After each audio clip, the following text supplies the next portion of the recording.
Hey guys, the attendance tonight was 19,204. We were sold out. The gate was 9.75 million.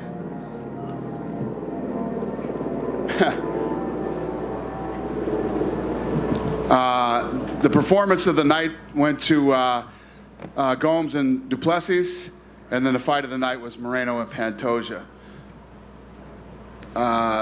I know you guys are probably going to ask me about Hooker. He did break his wrist. His wrist was broken in the second round. And Moreno did break his hand in the first round. Who's got the first question? John Morgan. What's happening, buddy? Not much, man. Daniel, talk about the main event, Alexander Volkanovski. I know you just put Jose Aldo in the Hall of Fame, but Volk might be the greatest featherweight of all time. Just what did you think of his performance this evening and kind of where he stands? Total domination, man. He looked incredible.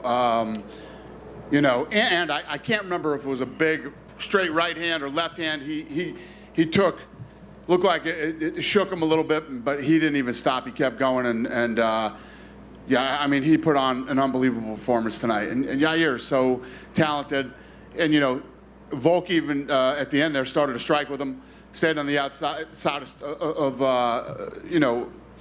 Yair was trying to keep him on the outside and hitting him with some big shots, and Volk was willing to stand with him. The guy is an absolute freak. He's incredibly talented. Yeah. He said he's going to have surgery, so we know he's going to be out for a while. But he keeps talking about he wants to go back to lightweight and get that. You know, when he comes back, do you think he's better off staying at featherweight, or do you have interest in seeing him make that lightweight move again? Yeah, I don't know. I mean, let's see how his surgery goes and what happens. And, you know, he's at one of those places now in his career. Whatever he wants to do, what are we going to say? You know what I mean? This guy's literally proven himself a million times. Many people believe he won, you know, the Islam fight. Whatever he wants to do, we'll probably roll with it. Yeah. I love it. Pantoja, obviously fight of the night, incredible title fight there. Just what did you think of him tonight? You know, showing his guts up. Yeah, we sent both those guys straight to the hospital as soon as that fight was over. Absolute dog fight, incredible war. Nothing but respect for both guys. An amazing fight.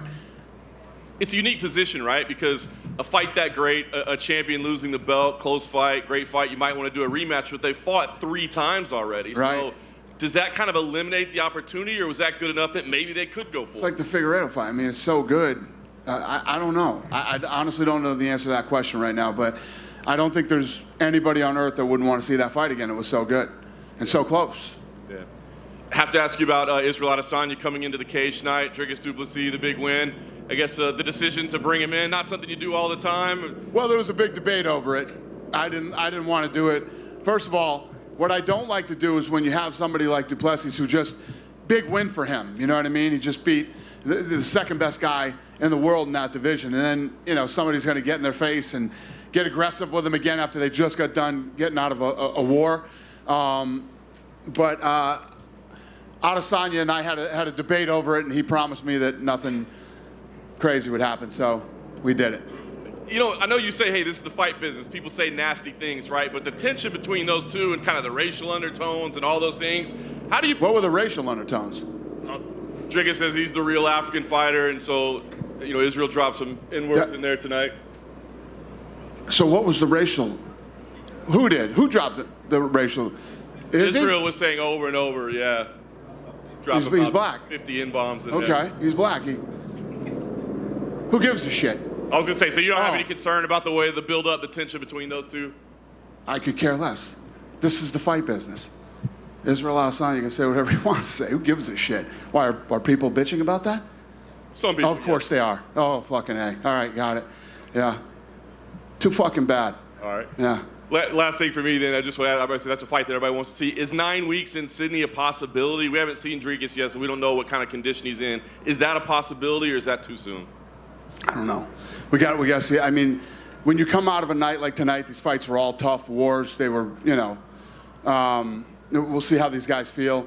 And again, when you come out of a fight like this, you know, like Pantoja and Moreno and Duplessis, and you got to give these guys a couple weeks to go home and relax and, you know, let their bodies heal and spend some time with their families. And it's just things that you just don't talk about right after the fight. Not that we haven't in the past, and you make a fight if a guy had a great night or what. Robbie Lawler, if he wanted to fight again, there you go. You know what I mean? But he retired, so. Dana, to your left. Yeah. Hey, Kev. First of all, I want to ask you, it seemed like this was one of the best cards in a long time, top to bottom, where you had a lot of incredible finishes and whatnot. Can you put it, maybe UFC 189 was another one of the cards. Is there any card that leaps to mind that compares to this one in terms of the amount of finishes? I don't know off the top of my head. I know we've had some great cards. Tonight was just like that. Everybody knew it was a great card. This whole week, International Fight Week, tons of great stuff going on. And I just think that you couldn't have topped off a great International Fight Week any better than tonight. The energy in the place was off the charts. The fights were incredible. These kids fought their hearts out tonight. The Robbie Lawler story, how it unfolds and how he, retires. And yeah, it was the perfect night. It was awesome. Off the top of your head, again, a question, it's a tough question. You look at Moreno and Pantoja and say that might be fight of the year. It seemed to me, especially through 4 rounds, it was just an incredible fight. I don't disagree. And one of the things that listen, when you get like, I've been saying this for years, and I've been saying it leading up to this fight, the whole Mexico thing. When you get a Mexican from Mexico and they fight, the fan base is incredible. It's like England. It's like these other countries when they get behind their people. Ireland, whatever country you want to think about. It's fun when you have a real Mexican fighting in a fight. The crowd's incredible. It's electric, and I don't even know what the hell you asked me, but yeah. Was that fight of the year in your opinion? Oh yeah. I don't know. Yeah, it was up there. It was a great fight. Yeah, I want to ask you about Volkanovski. Obviously, you said before he was tremendous and he's good. He seems like he's good in so many areas. Lene told me the other day when she mentioned there was 140 media people. He thought he had 100 more interviews to do, right? And he's the kind of guy that seems like he does good work in every area of his responsibility. I wonder if you could just kind of comment on sort of him as not just a fighter, but as a company man for you guys. Well, it's that whole team that he comes from. When you look at Israel Adesanya is ready to fight anybody, anywhere, anytime. Him and Pereira had that back and forth for a long time. He didn't care. He wanted to fight him. Volkanovski's willing to fight anybody. When you look at Volk, every guy he fights, reach and the size and reach advantage that everybody has on him. He doesn't care. He's a savage. He gets in there and he handles his business. Hooker tonight breaks his wrist in the 2nd round. I didn't even know. I had no idea. Rogan and those guys must have hurt him in the corner. That whole team is badass. Yeah, he told Mark Smith, he said, if you raise my hand, if I win, raise it gently because my wrist is hurting. He goes, I think he said he broke his elbow, is what he had told Mark Smith. Got it. That was pretty crazy. One last thing, do you think Volkanovski is one of those guys that will be appreciated more when he's gone, right? Because he's not flashy at anything. He's good at everything, but he's not flashy at everything. Where you had Anderson Silva was, like flashy knockouts and everything. Volk seems like he just gets the job done, no matter what the area is. And do you think when he's retired and we're looking back on his career and debating whether it was him or Max Holloway or Jose Aldo as the GOAT of that division, that we'll appreciate him more later than maybe he gets now? I think that's usually the case with all athletes that are great during their era. I think the same about John Jones. I don't think John Jones is appreciated the way that he should be appreciated, and definitely Volkanovski is one of those guys. But when you look at our business, Australia and New Zealand are a big part of our business as far as pay-per-view goes, and Volkanovski is definitely a big star. So, yeah, I don't know the answer, but yeah. Dana, over here, other side. Yeah. What went into the thought to give Robbie that tribute video? Because we've had fighters like Shogun and Frank Edgar announce their retirement before their fight, and they didn't get the video. Well, I don't think we've ever really confirmed that somebody was retiring or whatever. Robbie and I have had several conversations. He's done. There's no whatever, and so we did it. Can you think of another? Like, obviously Amanda just happened, but to Robbie. And thank God we made that video because we still had 25 minutes left on ABC. So, thank God. I know Amanda just retired and she put like the belts down, and that seemed to be a perfect ending. But can you think of another, like in MMA history, that a lot of people online seem to think this is the best retirement moment we've had in the sport? Yeah, those are 2 really good ones. I don't know. I don't know. And the big question was, after that quick knockout, is he really done? Did you guys talk to him already? Yeah. Yeah, he was like at 2 o'clock today, he knew. He felt great, felt better than he's ever felt. And, he was feeling it today, he told me, so. Well, according to Conor's Twitter, Robbie Lawler's probably going to fight again by the end of the year. According to Conor's Twitter, Robbie's what? Conor tweeted that he thinks Robbie's going to fight again by the end of the year. We've had a lot of conversations leading up to tonight, and then we've talked 3 times tonight. Yeah. He won't. Yeah, Robbie said he's done. Yeah, he won't. What did you make of Bo Nickal's performance? Another quick finish. Yeah, I mean, he's a wrestler. Let's start there. He fought a kid, real kid, 7-0. Took him on short notice without getting to study him and train for him. And this kid's got knockout power. And Bo looked damn good tonight. Every time this kid fights, he looks better and better. At what point do you just have to start throwing him into these? Because he's had so few fights, but he's putting away these people that have the same amount of experience of him, but he's putting them away in under a minute. At what point do you just throw him into the top 15? He fought a kid tonight that was 7-0. What were you throwing a guy with 30-0? I mean, when you look at the way fights are made in boxing, this kid's already, way ahead of the game. Yeah, he even said that he's surprised at how fast he's gone here. Yeah. There's no hurry. Right. He's young. He's only got a few fights. But the reality is, too, I'm trying to remember off the top of my head, but when we brought Cain Velasquez in. He was like 2-0, 3-0. Yeah, something like that. Maybe 3 or 4-0, but so who knows? A couple unrelated to this fight card. Kamaru Usman was in here, and he said he still wants to fight Khamzat at 170 pounds. Have you talked to him at all while he was in town? No, we have not talked. What do you do with Islam now? Because Alex said that he might have to have surgery on his arm. Charles did an interview earlier this week at UFC X saying that October might be too soon for him. So looking at that top 15, Gaethje and Poirier obviously fighting in a couple weeks, who do you give him for Abu Dhabi? Yeah, I'm going to announce Abu Dhabi real soon. No Abu Dhabi stuff because they want to coordinate with us when we do it, but we'll have the announcement on that card soon. Hey, Dana. Yeah. Going back to Robbie, he's the final fighter in the UFC who ever fought for Pride, and one of like a couple who fought for Strikeforce. It's an end of an era in that regard. In hindsight, those purchases that you guys did of those 2 companies, how valuable have they been to the UFC? Massive. I mean, at the time, when you looked at the number that we paid for Pride at that time, it was a massive number. But if you look at the fights that we've made, the guys that came over from Pride and all the fights that were made, it was one of the greatest deals of all time. And other than buying the UFC for $2 million. yeah, and we had Juliana Pena and Raquel Pennington both here tonight, and they're beating the drum to get that vacant title fight that Amanda left behind. Have you put any thought towards what you're going to do with that 35 belt?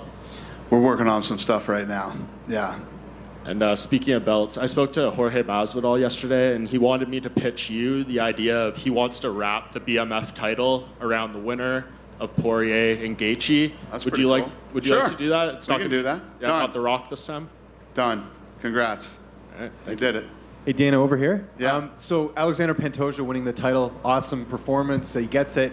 Brandon Royval was the backup for this fight. Yeah. Is he going to fight the winner even Well, though he grabbed me as soon as I walked out of the octagon. He's like, let me get in there now. I'm ready. I want this fight. I'll beat both of these guys.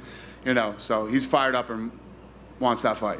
Is he going to get it, though? We'll see. Okay, we'll see. And then we talked about Dracus, and obviously we got to see how healthy he is. I would assume he's number 1 to fight Izzy. Would Sean Strickland be number 2 just with his performance a couple weeks ago? He seems like he's healthy if he wanted to step in there and fight for the title. Well, Strickland put himself in a really good position, man. When I did If You Don't Know that week, I was saying to the press, win, lose, or draw, nobody wanted to fight this guy. And Strickland, who's ranked number 7, stepped up to the plate, took this fight, and look at what he did. So, yeah, he gets a lot of credit for taking and winning that fight, and especially winning the fight the way that he did. Yeah, and last one for me, Canadian got to ask, Canada, any announcements soon for the next date? Vancouver was great. You saw the response there. I agree. Toronto, a possibility? A lot of fighters from Toronto in the UFC. Yeah. Listen, nobody's more excited to get back to Toronto than me, man. I love that city. There's so many things I love about Toronto. So ASAP, we'll be back there as soon as possible. Dana in the back. There was a woman, your voice came out earlier. Hi. Thank you. Yeah. Connor tweeted a little Santa Claus emoji and said he wants to return in December. Is there any update on that possibly happening? Listen, I'm glad you brought that up. You know, there's a lot of business that needs to be handled before we talk about this. And I was doing an interview on Friday, and a bunch of fucking scumbags wrote stories that I said, fuck USADA. I don't care what USADA says. It's not even remotely close to what I said. So first of all, I'd like to say fuck you to everybody that wrote that story, number one. And number two, there's a lot of stuff that has to go on before he fights. So it's not even, my point was, no matter who's talking about it, whether it's USADA or whoever and this and that, it's not even worth talking about right now. Everybody wants to keep bringing it up so that pieces of shit can write stories like that. Never did I say I don't give a shit what USADA thinks or disrespecting USADA or anything like that. It doesn't matter what anybody says. I don't know how this whole thing's going to play out. Let's wait and see. Thank you. Thank you. Dana, back here. Yeah. So in 2012, International Fight Week just started, right? 11 years later, when you think about how far this week has come just for this promotion, what are some thoughts and emotions that come to mind? What's the question? So International Fight Week started in 2012, right? Yeah. So when you reflect 11 years later, yeah, what are some of like the thoughts and emotions that you have? What are some that come to mind? Well, what's cool is, you know, this was an idea in our meeting room one time, and we thought we would pull together this whole week where martial arts fans could come and celebrate, you know, everything martial arts, everything, combat sports in a week, and here we are 11 years later. This was one of the best we've ever had. The expo was rocking. All the other activities that happened this week were amazing, and it's, you know, I never really thought about it till you just asked me. It's awesome. Thank you. Yep. Yep. Right over here. Yep. How you doing? Good. So I just want to go through the emotions that you went through this weekend, especially at the Hall of Fame. You know, Jens Pulver, he was on the first marketing materials when Zuffa purchased UFC, and he was at UFC 33 Victory in Vegas, and then Robbie Lawler was the first televised fight in UFC history. Right. So, the 37.5 on Fox Sports. Yeah. So I just want to go through the range of emotions. These guys helped build the company to what it is today. What's the range of emotions, and how do you plan to include them into the business going forward? Yeah, I mean, that's why, you know, we've talked a lot leading up to this. We talked a lot tonight. Brought him back to my room as soon as the fight was over. He's special. He's a guy that, you know, it's almost like we grew up together in this thing. And I saw him in Hawaii when he was 19 years old fighting. And I love the style. I love the way he fought. So I signed him. And it's like what this guy was talking to me earlier about Bo Nickel. You know, was Bo Nickel, how is it too soon? Is that was the same question with Robbie Lawler at the time. And here we are. He's almost 42 years old, and he's still here. He's still fighting, and he's retiring tonight. He's a special guy to the company and to me personally. Awesome. And Val came in on short notice. Came in during a pinch. Like, will you continue doing business with Val? Have him on the roster? Hey, who's that? Val, guys, the person that fought. Oh yeah. What about him? Is he going to stick around? He took the fight on short notice. We'll absolutely give him another fight. Kid came in and, yes. Okay. Yeah, I like him too. He's a great kid. Yeah, and one more question for me. What were the standouts, like for you, watching all the fights from the early prelims all the way up to the top of the card? Who were the standouts to you? And I mean, everybody stood out tonight. It would be completely unfair if I look at this whole card and think about who stood out. I mean, there were a lot of standouts tonight. Yeah. I mean, I don't know who I'd pick and say, oh, this guy was the guy, or this girl was the girl, which was an awesome fight too. Big upset there. That would stand out. The card was awesome. You couldn't ask for a better card, especially to top off International Fight Week. Congratulations. Thank you very much. Thanks, brother. Dana? Yep. This is one of those cards where a bunch of finishes. Is this going to be one of those cards where you give out a lot of locker room bonuses, those infamous locker room bonuses? Yeah. I was surprised that none of you said to me, how does Robbie Lawler not get the bonus going on? Don't worry about Robbie Lawler. Robbie Lawler's going to be just fine. We'll take care of Menifee. I mean, yes. The answer is yes. I don't have to go through the roster, but yes. I mean, was it a thought to give everybody $50K, just one of those cards where you give everybody a bonus? The whole card, $50K? Yeah. Hey, Go work for this guy. This is the guy right here. Yeah. And then just did Dan Hooker and Jalen Turner have the fight of the night before Brandon Moreno? Yeah, 100%. I actually, like I told you about how everything works in matchmaking, we had that little debate, and I was saying, what about the Turner Hooker fight? And Sean felt like, you know, there was more at stake in the main event, and, you know, two of the best guys in the world, and, you know, Sean won.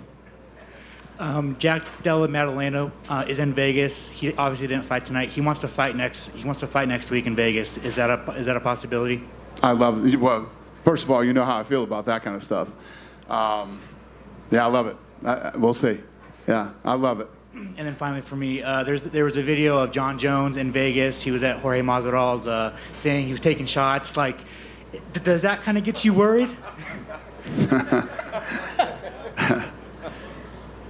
Listen, he's a grown man. He can do whatever the hell he wants. I always say this, John, more than 12 hours in Vegas is usually probably not a good idea for John.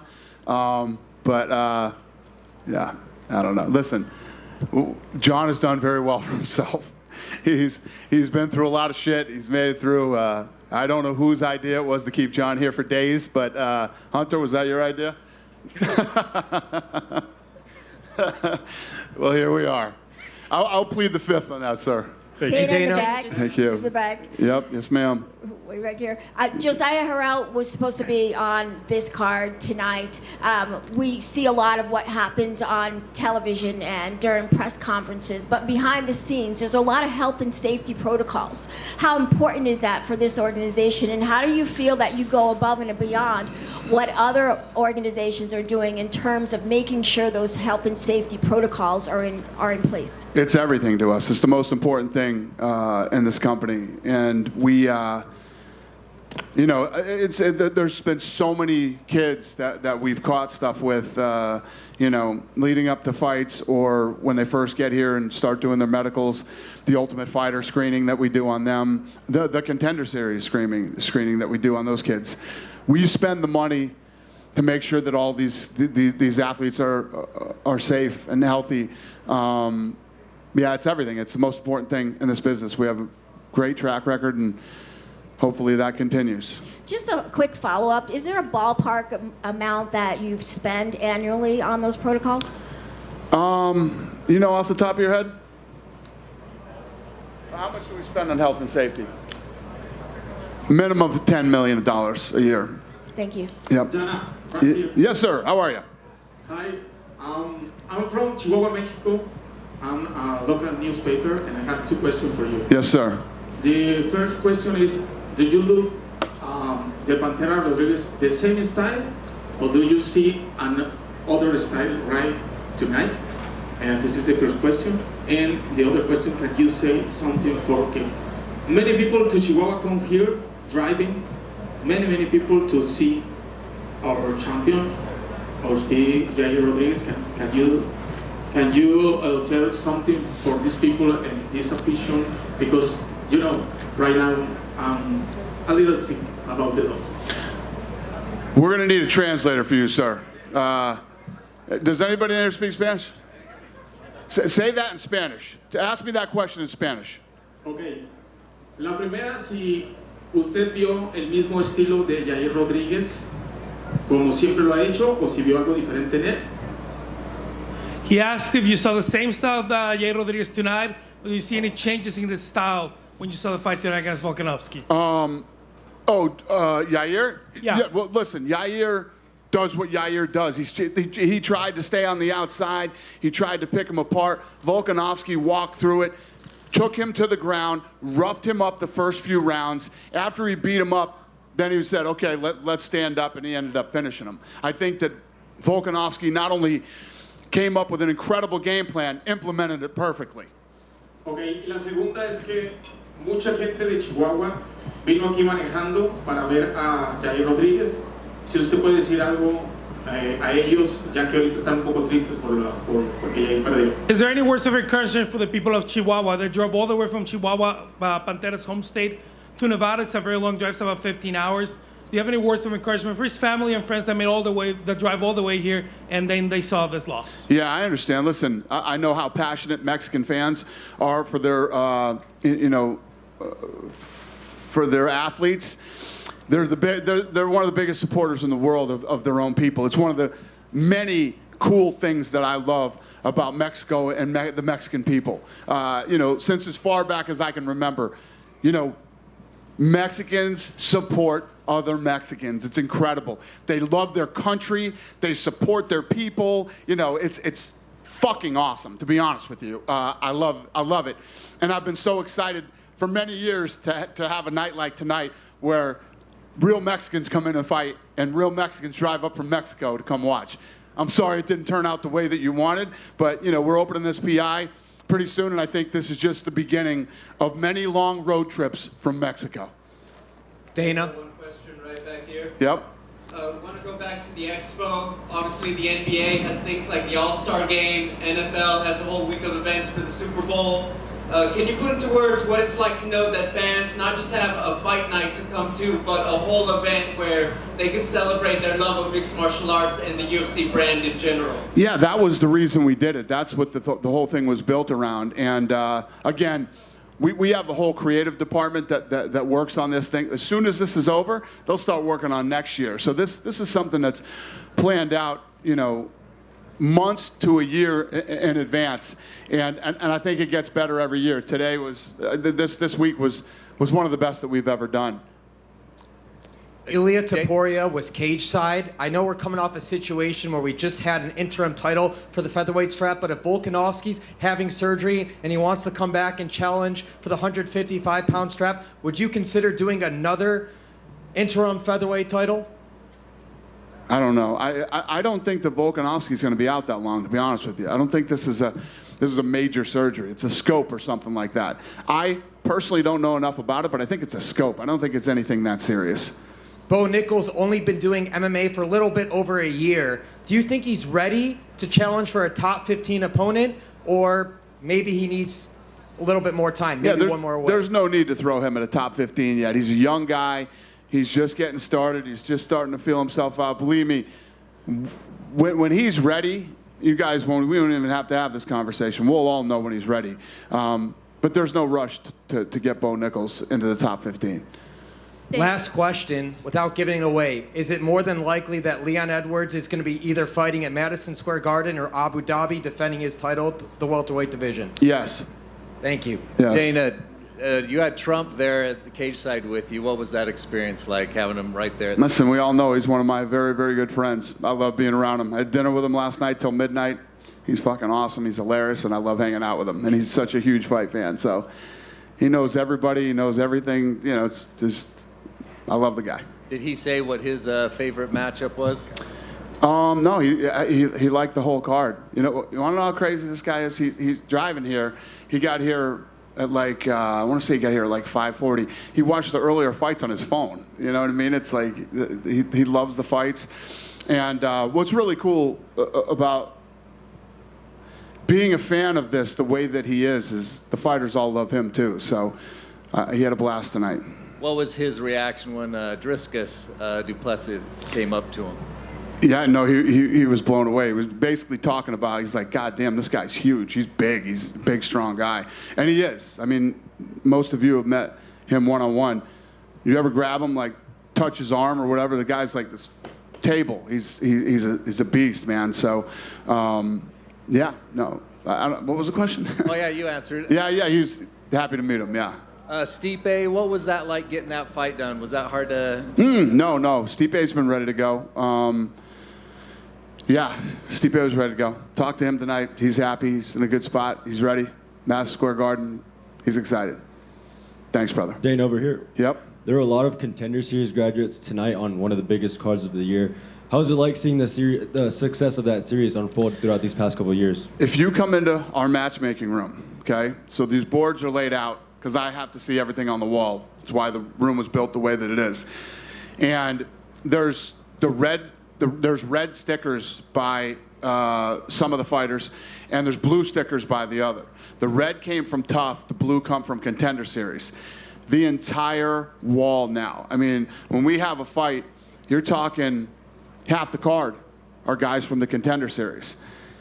I love the Contender Series. It's one of the best fight shows on television ever, and I can't wait for it to start up again here. I love that show.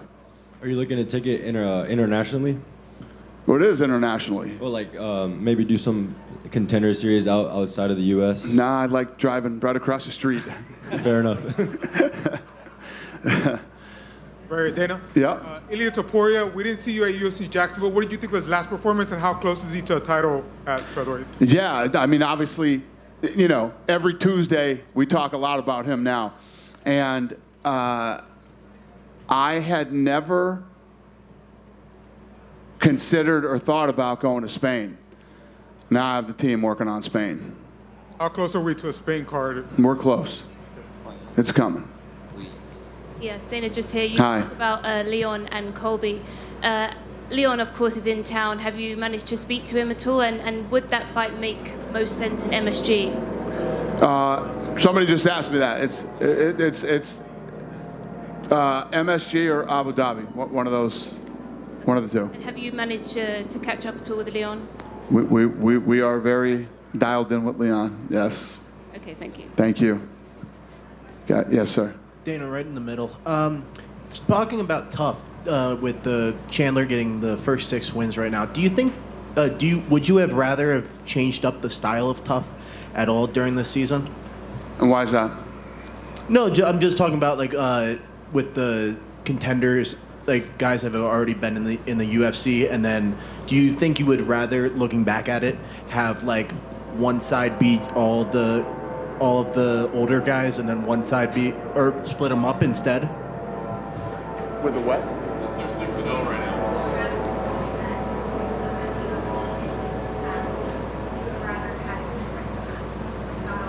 No. Fair enough. Do you have any update on Yuri Prohaska or the 205? Yeah. Soon. We'll be announcing that soon too. Awesome. Thank you. Thank you, sir. You guys done with me? Have a great night. Thank you.